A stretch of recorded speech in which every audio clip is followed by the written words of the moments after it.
Fellow business analysts, quality assurance analysts, project managers, product owners, scrum masters, lend me your ears. There's something wrong in the world today. We're working too damn hard. And there's a good reason for that. We're building products and supporting projects that add no value at work. 5 years ago, a Standish report came out that said 70% of IT projects are failures according to their metrics, their success metrics. I don't know about you, but most of the projects I'm on don't even have success metrics. How could they possibly be successful? It's time for change, ladies and gentlemen. And we need to rise up, because you and I are the people who need to stand up, wave the red flag, and say, this project sucks. And I'm not going to do it anymore. Last year, the International Institute of Business Analysts hired KPMG to do a similar study. They want to find out from executives, not just other business analysts, but executives, CEOs, CFOs, the C-suite, what is it that that group of executives are looking for out of their business analysts? Do you know what they're looking for? Strategic thinking. They want business analysts who can find problems, solve problems, creativity. They can come up with solutions that make sense, and leadership, so that people like you and I will stand up and be unafraid to challenge our executives when they propose asinine projects, and to cancel projects that are going badly. This is the number one failing I see at my workplace. Projects go downhill very quickly, and no one says a word.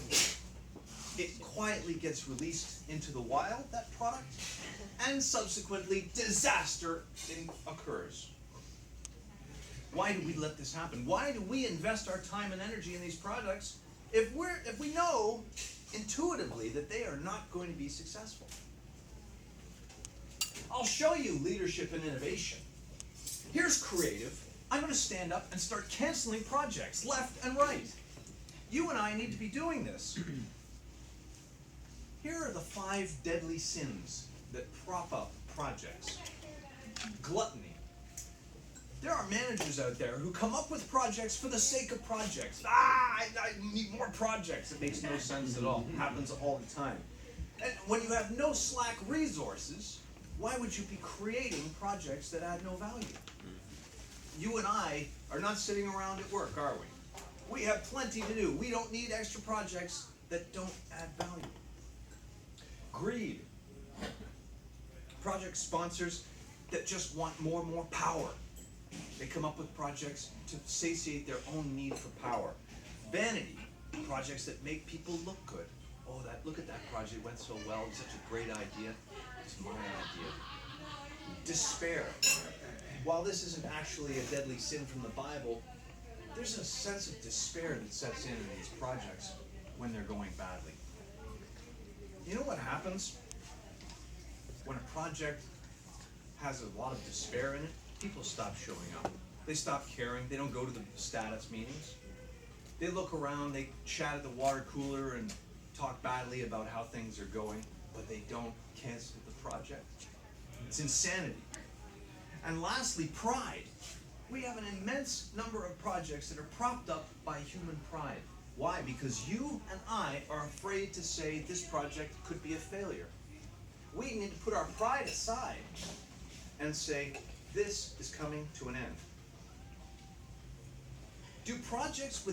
From now on, you and I need to start every project with success metrics and business objectives. Doing anything else is like building air. It makes no sense. We need to quantify everything. How are things working today, and how do we want them to work in the future? What are our sales numbers today, and what do we want in the future? How much waste do we create today, and how much do we want to reduce it by? That's the way you define a project at its outset. Before you ever come up with the solution, before you start building anything in the IT realm, you need to figure out what is it you want to change. Don't waste our resources, managers. Don't waste our time.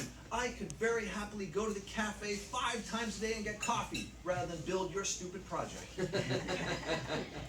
In conclusion, do you know that we have project success parties? When you launch a product, it's not unusual to have a little champagne and cake and say, "Yay, we did such a great job." No one in the world has project cancellation parties. Damn it, people, it's time we stand up and say, it's okay to celebrate the cancellation of this thing. We just saved the company $200,000 because we're not doing it anymore. We're gonna go and sit in our cubes and eat cake and be happy with it. And that is a summary of what we need to be doing as BAs, QAs, product owners, Scrum Masters, and executives all across the organization. Don't be afraid. Support the revolution. Cancel projects. Madam Toast.